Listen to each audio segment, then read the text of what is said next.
अध्याय 8 आतुरदान वर्णन। गरुड़ जी ने कहा, हे प्रभु, पुण्य आत्माओं की सब पारलौकिक क्रिया कहिए, और वे क्रियाएं पुत्र किस प्रकार करे उसे भी कहिए। श्री भगवान ने कहा, हे गरुड़, मनुष्यों के लिए तुमने बहुत अच्छा प्रश्न किया। धार्मिकों के योग्य जो क्रियाएं हैं वे सब मैं तुमसे कहता हूं।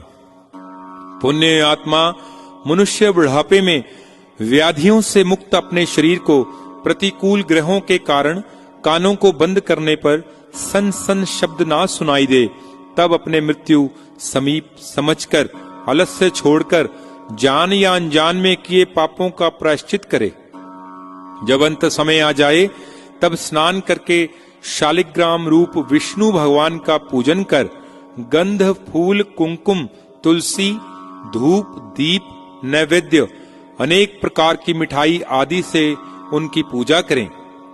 ब्राह्मण को दक्षिणा देकर उस नैवेद्य को भोजन कराएं और अष्टाक्षर ओम विष्णवे नमः तथा द्वादशाक्षर ओम नमो भगवते वासुदेवाय मंत्रों का जाप करें। विष्णु और शंकर जी को स्मरण करें और सुने। विष्णु के नाम सुनने से पाप छूट जाता है। रोगियों के पास जाकर बंधुओं को सोच नहीं करना चाहिए, बल्कि हमारा विष्णु नाम बारंबार स्मरण करना चाहिए। मत्स्य, कूर्म, बारह, नरसिंह, वामन, परशुराम, श्री रामचंद्र, कृष्ण, बुद्ध और कल्कि, इन 10 नामों का बुद्धिमान को स्मरण करना चाहिए। रोगी का बंधु परिवार पूर्वोक्त 10 नामों को कहे। कृष्ण यह मंगल नाम जिनके मुख से निकलता है, उसके करोड़ों महापाप शीघ्र ही नष्ट हो जाते हैं। नारायण नामक अपने पुत्र को पुकारते हुए मृत्यु के समय अजामिल ने भी मोक्ष पद पाया था, तो फिर श्रद्धा से विष्णु के नाम को उच्चारण करने पर बात ही क्या है, अर्थात वह अवश्य ही मोक्ष पद पाता है। दुष्ट स्वभाव वालों के स्मरण करने पर श्री विष्णु भगवान पापों का नाश करते हैं। जिस प्रकार अग्नि बिना इच्छा से स्पर्श करने पर भी जलाती ही है, हे गरुड़, पाप को नाश करने में विष्णु भगवान के नाम की जितनी शक्ति है, पापी मनुष्यों की शक्ति पाप करने में उतनी नहीं हो सकती। यमराज अपने दूतों से कहते हैं कि तुम लोग नास्तिकों को ले आओ, हरि के नाम स्मरण करने वालों को मत लाना।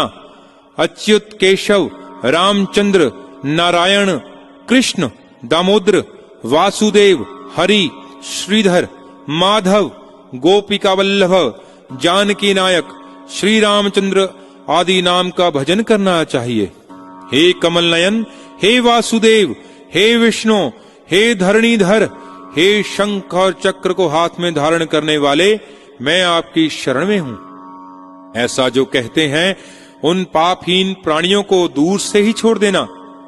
अंकिचन और भक्ति रस को जानने वाले परम हंस कुल से सर्वदा सेवित श्री विष्णु भगवान के चरण कमल रूपी सागर रस से जो निरंतर विमुख रहने वाले और नरक के रास्ते में तृष्णा रखने वाले हैं, उन दुष्टों को तुम लोग लाओ। जिनकी जीभा भगवान के नाम का उच्चारण नहीं करती है, जिसका चित्त भगवान के चरणाविंद को स्मरण नहीं करता है, और जिनका सिर श्री कृष्ण जी के लिए एक बार भी नमस्कार नहीं करता है, विष्णु के पूजनादि कृत्यों से विमुख उन दुष्टों को लाओ। इस कारण हे गरुड़, विष्णु के नाम की संसार का मंगल करने वाला और बड़े महान पापों का भी प्रायश्चित जानो। पापों के प्रायश्चित भी नारायण से विमुख दुर्बुद्धि वाले मनुष्य को पवित्र नहीं करते, जैसे नदियां मदिरा के घड़े को पवित्र नहीं करती। कृष्ण के नाम लेने से पापहीन प्राणी नरक, यमराज और यमदूतों को कभी स्वप्न में भी नहीं देखते हैं। जिस तरह प्राणी अंतकाल में ब्राह्मणों को गोदान करने से मांस, हड्डी और खून वाली वैतरणी नदी में नहीं गिरता है, उसी तरह दांतों, जीभा से नंदन, नंदनंदन कृष्ण का नामोच्चारण कर मांस, हड्डी और खून युक्त शरीर में भी नहीं गिरता है, अर्थात फिर वह शरीर धारण नहीं करता, अपितु मुक्त हो जाता है। इस कारण पाप समूह को कष्ट करने वाले विष्णु का नाम स्मरण करना चाहिए, अथवा गीता और विष्णु सहस्त्र नाम का पाठ करना या सुनना चाहिए। एकादशी का व्रत गीता, गंगा जल, तुलसी दल और विष्णु का चरणोदक तथा नाम मरण काल में मुक्ति देने वाले हैं। अतएव घी तथा सुवर्ण के सहित अन्न का संकल्प कर बछड़ा सहित गौ को वेद जानने वाले ब्राह्मण को देना चाहिए। हे गरुड़, अंतकाल में थोड़ा या बहुत जो कुछ दिया जाता है वह अक्षय फल देने वाला होता है। सतपुत्र पिता के अंतकाल में सब तरह का दान उससे दिलावे, क्योंकि उसी के लिए धर्म को जानने वाले लोग पुत्र की कामना करते हैं। आधे खुले हुए नेत्र वाले और भूमि पर सोए हुए पिता को देखकर पिता के संचित धन में पुत्र को लोभ नहीं करना चाहिए, यथेष्ट दान दिलवाना चाहिए। पिता के अंत समय में पिता द्वारा सतपुत्र जो दान दिलाते हैं, उससे जब तक वह पुत्र जीता है तब तक परलोकगामी पिता उस मार्ग में उस अंत समय के दान से दुख नहीं पाता है। मरने के समय और चंद्र सूर्य ग्रहण के समय ये दो दान सब दानों से विशिष्ट होते हैं। अतएव तिल आदि 8 दान इन दोनों समय में अवश्य कराना चाहिए। तिल, लोहा, सोना, कपास, नमक, सप्तधान्य, पृथ्वी और गौ, ये प्रत्येक पवित्र दान हैं। महापापों को नाश करने वाले यही अष्ट महादान कहे गए हैं। इसे अंतकाल में अवश्य दिलवाना चाहिए। उसका जो सतफल है उसे सुनो। हमारे पसीने में तीनों प्रकार के तिल पैदा हुए हैं। असुर, दानव और दैत्य तिल के दान से संतुष्ट हो जाते हैं। सफेद, काले और कपिल रंग के तिल दान करने से वाणी, मन तथा शरीर से किए हुए 3 प्रकार के पापों का नाश होता है। भूमि में हाथ धरकर लोह का दान करना चाहिए। यह दान करने वाले मनुष्य यमराज की सीमा में नहीं जाते और ना ही उसके मार्ग में जाते हैं। पापी मनुष्य को दंड देने के लिए यम के हाथ में कुल्हाड़ी, मूसल, दंड, खंड और छुरी ये हथियार रहते हैं। यम के आयुधों की प्रसन्नता के लिए यह दान कहा गया है। इसलिए यमलोक में सुख देने वाले लोह का दान करना चाहिए। उरुण, श्याम सूत्र, शुंडामर्क, उदुम्बर, शेषंबल ये महादूत लोह के दान से सुख देने वाले होते हैं। हे गरुड़, बहुत ही गुप्त तथा सब दानों में श्रेष्ठ दान को सुनो, जिस दान के करने से भूलोक, भूवर्गलोक और स्वर्गलोक में बसने वाले संतुष्ट होते हैं। वह धन दान स्वर्ण दान है। ब्रह्मा आदि देवता, ऋषि और इंद्र आदि देवता और धर्मराज देवता, ऋषि और इंद्र आदि देवता और धर्मराज की सभा के सभासद स्वर्ण दान से संतुष्ट होते हैं और वर के देने वाले होते हैं। इस कारण प्रेत के उद्धार के लिए स्वर्ण का दान देना चाहिए। हे तात, वह दान देने वाला मनुष्य यमलोक को नहीं जाता है, स्वर्ग की गति को प्राप्त ही होता है। फिर बहुत काल तक सत्यलोक में वास करके इस लोक में उत्पन्न होकर रूपवान, धर्मात्मा, बोलने में चतुर, लक्ष्मीवान और बड़ा पराक्रमी राजा होता है। कपास के दान से दूतों का भय उसको नहीं होता है। लोहा, नमक, कपास, तिल और स्वर्ण के दान से यमपुर के बसने वाले चित्रगुप्त आदि सभी संतुष्ट होते हैं। सप्तधान्य के दान से धर्मध्वज धर्मराज प्रसन्न होते हैं और यमपुर के तीनों द्वारों में स्थित रहने वाले भी प्रसन्न होते हैं। धान, जौ, गेहूं, मूंग, उड़द, कंगुनी, मात्रा और चना ये 7 धान्य कहे हैं। गौ चर्म मात्र बैल के सहित 100 गौ जितनी जगह में बैठ सकें उतनी भूमि को गो चर्म कहते हैं। भूमि सतपात्र को दान देने पर ब्रह्म हत्या के पास से पवित्र मुक्त कर देती है, ऐसा मुनीश्वरों ने देखा है। व्रत करने से और अन्य प्रकार के दानों से राज्य में किए हुए महापाप नाश नहीं होते, किंतु भूमि के दान से सब पाप दूर हो जाते हैं। जो मनुष्य धान्य से पूर्ण पृथ्वी को ब्राह्मण को दान करता है, वह सुर और असुरों से पूजित होकर इंद्रलोक को जाता है। हे कश्यप, और दान बहुत ही थोड़े फल को देने वाले होते हैं, और पृथ्वी के दान से उत्पन्न पुण्य प्रतिदिन बढ़ता है। जो राजा होकर ब्राह्मण को भूमि दान नहीं करता है, वह संसार से दूसरा जन्म पाने पर गांव में कुटी भी नहीं पाता है और दरिद्री होता है। तथा राजा अभिमानवश भूमि का दान देने से तब तक नरक में वास करता है जब तक शेष भूमि को धारण करता है।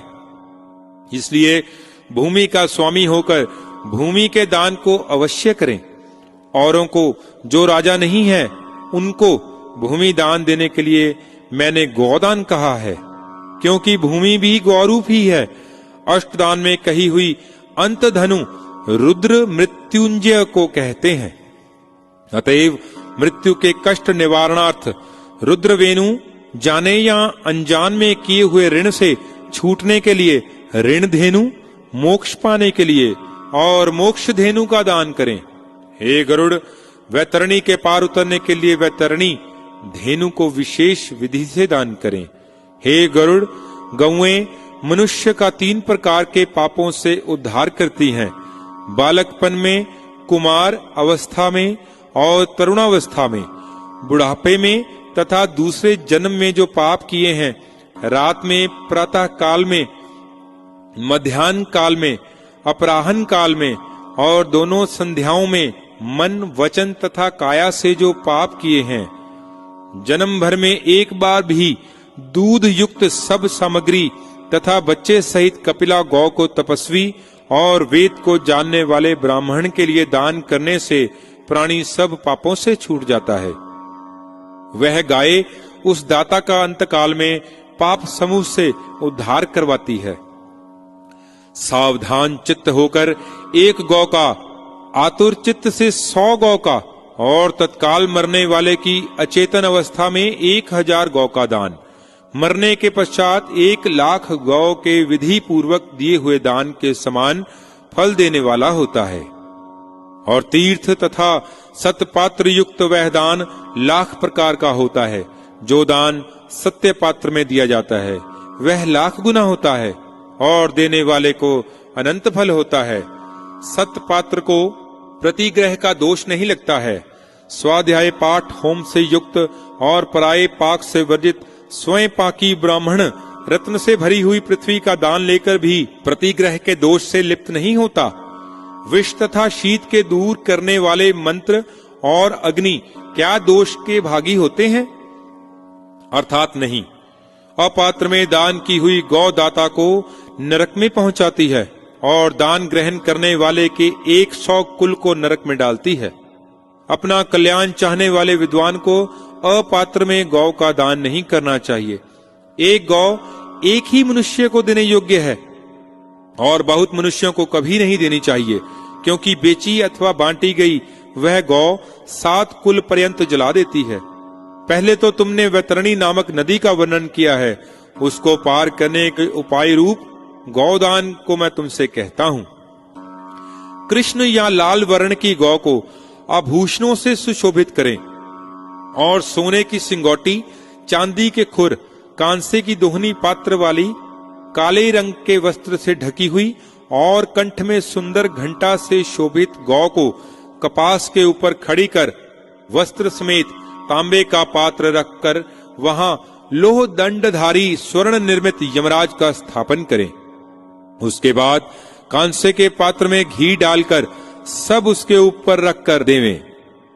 ऊख की नाव बनाकर रेशम के सूत से लपेटें और जल समेत गड्ढे में डाल उस नाव को डालें।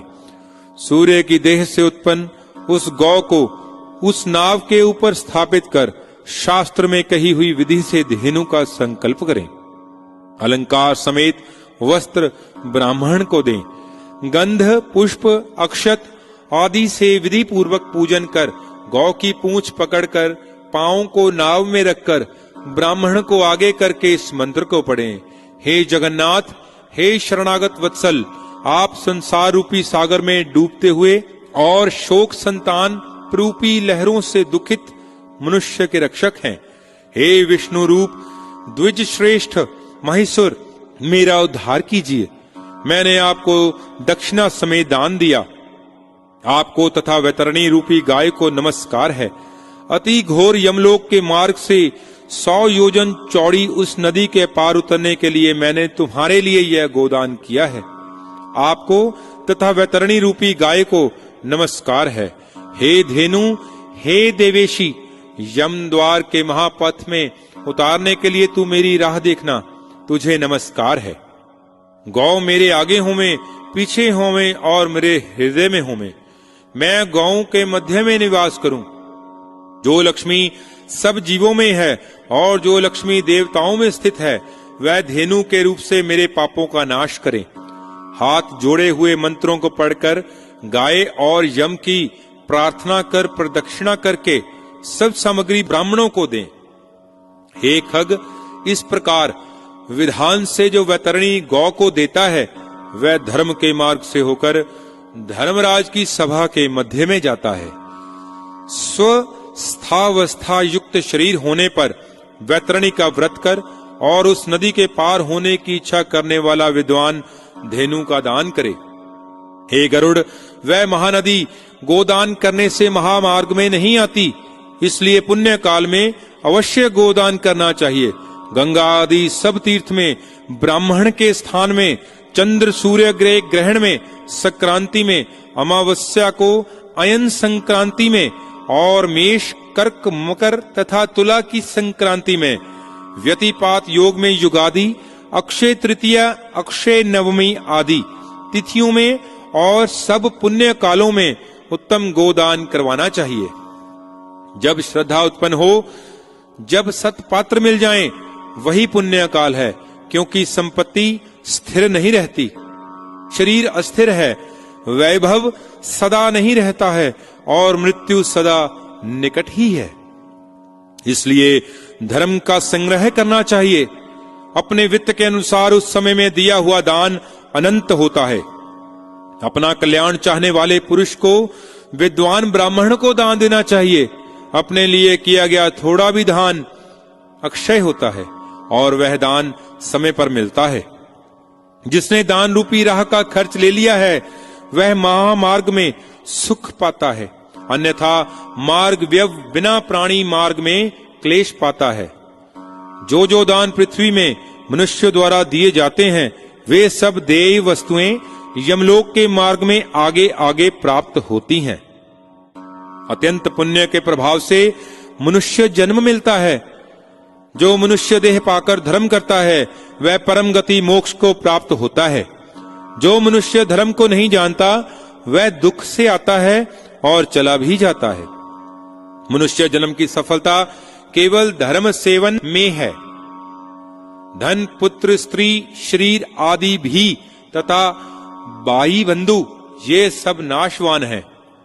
धर्म स्थिर रहता है, इसलिए धर्म करना चाहिए। जब तक मनुष्य जीता है, जब तक बंधु, पिता और माता हैं, मरने के पश्चात लोगों का स्नेह या प्रेम क्षण मात्र में दूर हो जाता है।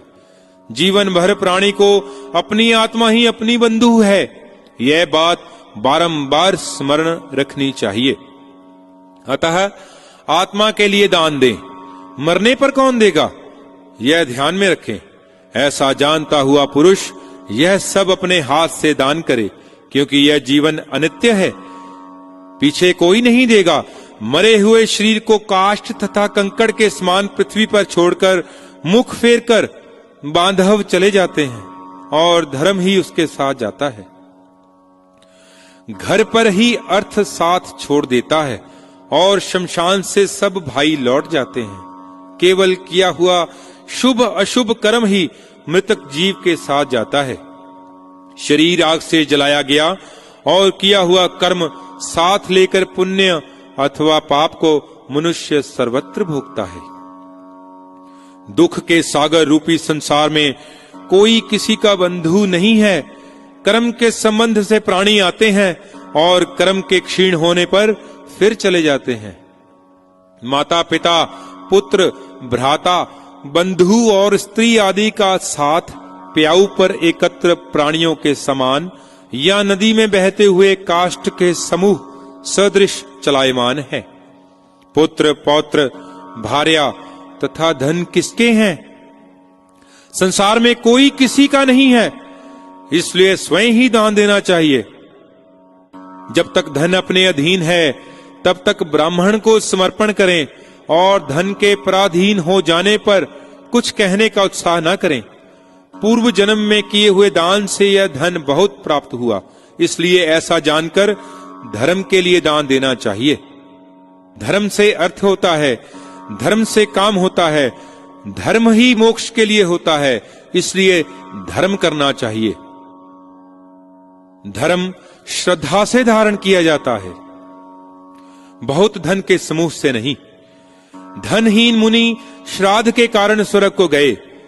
पत्र, पुष्प, फल और जल श्रद्धा से पवित्र होकर जो मुझको भक्ति से समर्पण करता है, श्रद्धा से पवित्र चित्त वालों की उन वस्तुओं को मैं भोजन करता हूं। उसी विधान से दान अवश्य देना चाहिए। दान अल्प हो अथवा अधिक, इस बात की गिनती ना करें। संसार में माता पिता से जो दान दिलाता है वह धर्मात्मा पुत्र देवताओं में भी पूजा जाता है। माता और पिता के निमित्त जो धन पुत्रों द्वारा सत्पात्र को दिया जाता है, उस धन से वह पुत्र पौत्र तक की आत्मा को पवित्र करता है। पिता द्वारा दान दिलाने से 100 गुना, माता द्वारा 1000 गुना और बहन द्वारा 10,000 गुना और सहोदर द्वारा दिया हुआ दान अक्षय पुण्यदायक होता है। दान देने वाले को कोई उपद्रव नहीं होता है, नरक की यातना भी नहीं होती है और मरने के समय यमदूतों द्वारा उत्पन्न भय भी नहीं होता है। जो लोभ से आतुर मरणासन्न द्वारा दान नहीं कराता है, हे गरुड़, यही कृपण पापी मरने के पीछे पश्चाताप करता है। भाई, पुत्र, पौत्र, सगोती और मित्र, ये यदि आतुर आसन्न मृत्यु समय में दान नहीं देते हैं, वे निस्संदेह बाहरी हत्यारे हैं, ब्रह्म हत्यारे हैं। इति 8वां अध्याय समाप्त।